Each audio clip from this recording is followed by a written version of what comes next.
freed 1,000 slaves. I could have freed 1,000 more if they knew they were slaves. These were the words purportedly said by Harried Trubman, a famed American abolitionist and social activist. Even from the grave, her influence is still being felt by the world.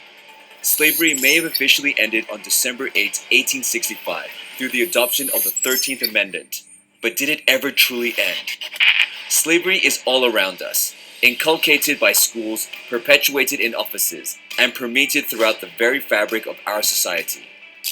We are either unaware of it, or we accept it unknowingly. Our personal values have been shaped by society from cradle to grave. To accept that this is right, that this is natural, and this is the tried and true way. Don't believe me? Think back to your schooling days. Have your teachers ever told you anything about financial independence? Schools exist to shape us into better workers than our parents.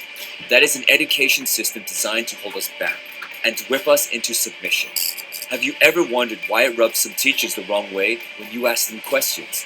The education system teaches us that it is wrong to challenge authority and to fit into this wonderful system that is already in place. Everything will be alright as long as you listen and obey. Sadly, individuals astute enough to see the invisible bars of the cage are frozen in fear.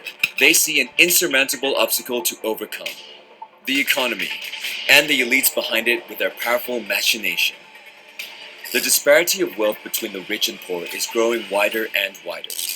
According to Britannica, income inequality on the global level is extreme, with 1% of the population receiving as much as the bottom 56%. Even more shocking is the revelation that income inequality in the United States is larger than most other developed countries. In 2014, 1% of the population received 22% of total income, and the top 10% of US households received about 60% of total income. Why is there such a drastic disparity of wealth? What you are witnessing here is a distribution method fit only for slaves. This is injustice in its most profound form. Yet, we remain unable to find the courage within our hearts to address it. Right now, we are living like mere beggars, crying out for measly handouts from our rulers. We live life oblivious in the very system that goes against us. The rich get richer, while the rest of us slips further and further down into the waves of economic decline, inflation, job loss, and depression. Left to their own devices, the capitalist class will never help us.